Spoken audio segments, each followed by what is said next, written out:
All in. All in. All in. All in. I'm all in. I'm all in. I'm all in. I'm all in. All in. All in.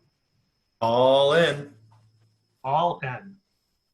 For those of us who were able to attend our fall meeting last year, you will definitely remember Gian Paul Gonzalez. Motivational speaker and educator, he was responsible for inspiring the New York Giants to their Super Bowl win in 2012. His key message was about being all in. And the power of commitment to your goals. As he taught us, all in isn't just a slogan, it's a lifestyle. So how do we stay all in during today's turmoil? Well, we went back to Gian Paul to ask him for advice. And it's our honor to share it with you here. We'd also like to invite you to our webinar on July 23rd. We will be exploring the topic of resiliency. We have another amazing guest speaker to help guide us through ways to be resilient. And a great panel of Seattle-based corporate mobility experts to share their tales of resiliency during the pandemic. So be on the lookout for that invite soon. And now, let's hear from the man himself, Gian Paul.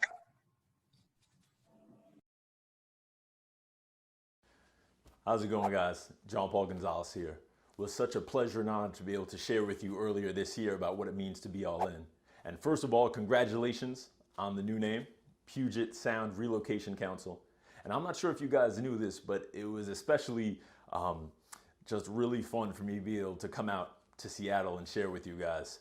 See, I'm not sure if I told you, but growing up, my favorite NBA team was, you guessed it, the Seattle Supersonics.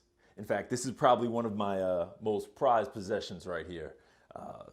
Was my favorite player growing up. His name was Sean Kemp, and you know, they don't make things the way they used to, I guess you could say, because this jersey specifically, when you turn it inside out, has the home and away side.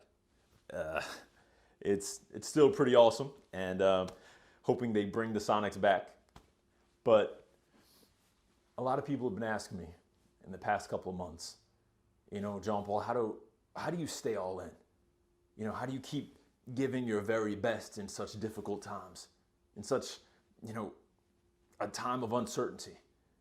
And I always try to remind them that, if you remember when we talked about being all in, it wasn't about perfect circumstances. It wasn't about ease.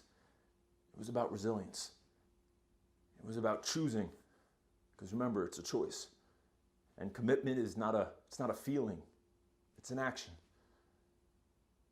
Giving our greatest effort, especially when the chips are down, especially when victory is uncertain. See, the University of Pennsylvania describes this ability to stay all in as resilience. In fact, they have a whole entire department dedicated to the study of resilience. It was originally started as a way to prepare our armed forces men and women to go in particularly difficult situations around the globe. And they said that an individual who is resilient contains 3 character qualities: the ability to be humble, stay faithful, and be grateful. And I've never seen these character qualities exemplified in anyone greater than my grandfather. See, my grandfather was an amazing man. He was about 6'7", around 250 pounds, police officer in Havana, Cuba. You know, it took a big guy to make a Harley Davidson look small. And if you know your history, though, you know that in the 1940s, when he served, Cuba was about to change. And he went from serving his city to being put in political prison for the next 12 years of his life, even though he committed no crime. He would tell us of times he was placed in a cell that was 4 feet by 4 feet, barely tall enough to stand up in. Of other times when he was led out into the prison yard, blindfolded, and would hear the words ready, aim. He said they would hear the fire, but nobody would drop because he said the guard's goal, it wasn't to kill them, it was to break them. He said he wasn't perfect, but he didn't break. And after 12 years in political prison, him and his family were placed on one of the last planes to the United States. And I grew up always wondering, how did he stay all in? How did he stay resilient? How did he not become bitter? And how did he endure such torture? And I remember my father telling me that he remembered to be a shark. See, the shark is an interesting animal. It's an apex predator, which means it's the #1 predator in the whole entire ocean.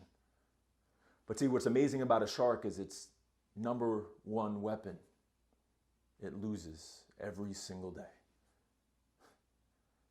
You might say, well, how can you be #1 if you lose your main weapon every day?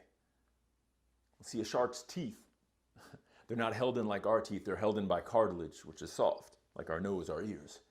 And every time a shark bites something, the teeth literally fall out of its mouth. But see, the amazing thing about a shark is, unlike our teeth, a shark has 5 to 7 rows of teeth in its mouth at any given time. And every time a shark bites something and its tooth falls out, a tooth from the next row begins to move forward and replaces it within about 24 hours. See, a shark's ability to be #1 is not based off its invincibility, but rather its ability to adapt. Its ability to acknowledge that it's going to lose teeth. I don't know about you, but these past couple of months, I've lost some teeth. But it never forgets that when it loses teeth, it has others that move into place and allows it to stay #1. See, for me, that's what it looks like to stay all in. The realization that failure is part of our success. So how do we get there? How do we get to that mind state? Going back to the study by the University of Pennsylvania, it starts by being humble. I remember I learned humility most junior going to senior year of high school. I had a really horrific injury, dislocated my ankle. And it's interesting because you don't become humble just because you have a difficult set of circumstances. There's a lot of people that go through very tough situations and sometimes come out even more arrogant than before. No, see, humility is something that we got to practice. I'll give you a quick test. I want you to take a second. Think of 3 individuals in your profession that are greater than you at some area. Maybe it's technology, maybe it's client relationships, you name it. 3. See, if you're like me, when I was presented with this test and it takes you longer than about 10 seconds, chances are, unfortunately, we're so accustomed to always trying to find a way to look down on others around us that we fail to see the greatness in them.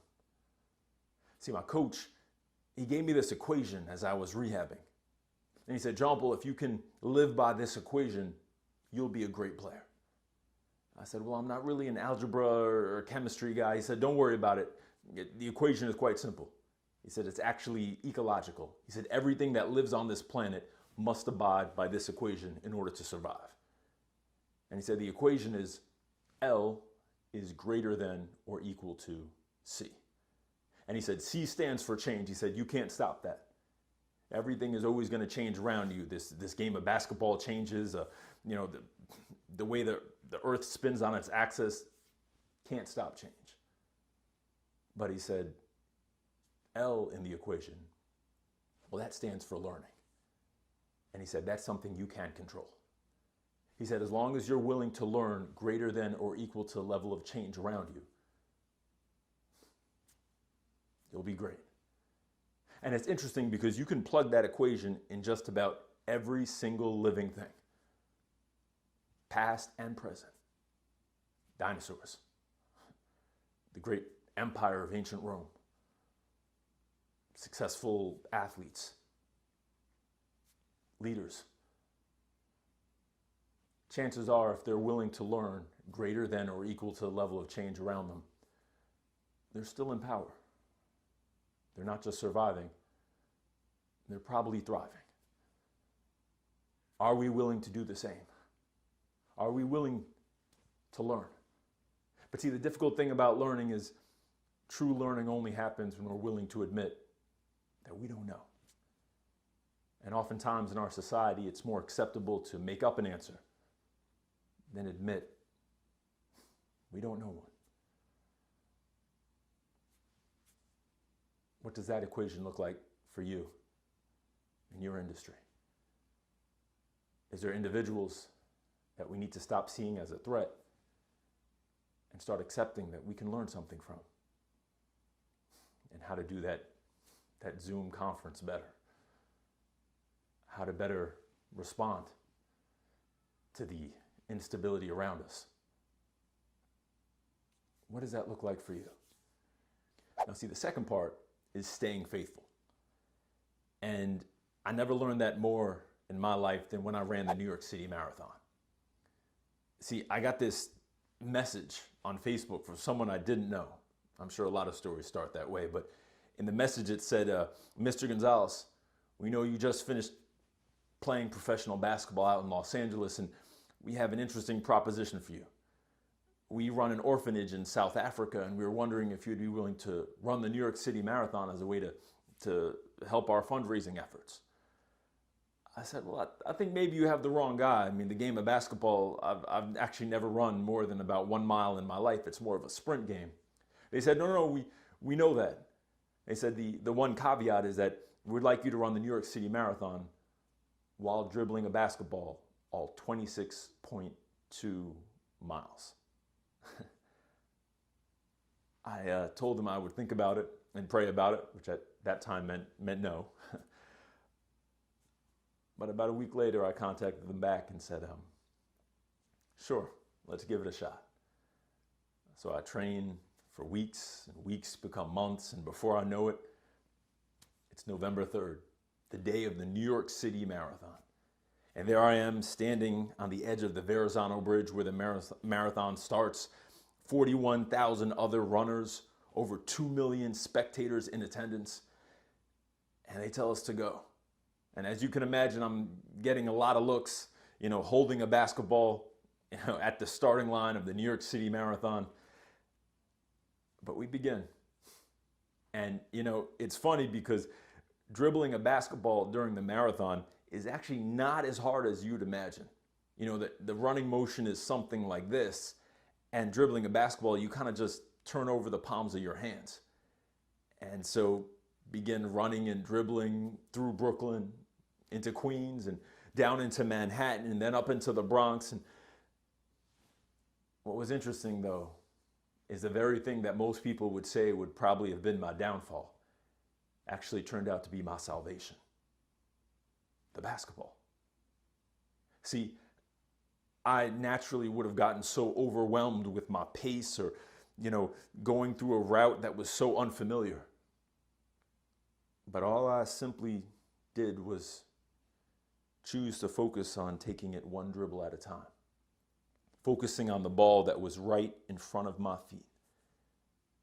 And it helped me get through every single borough until eventually crossing the finish line in Central Park.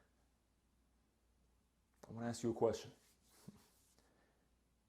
What are your routines that help you get through difficult times, that help you stay all in?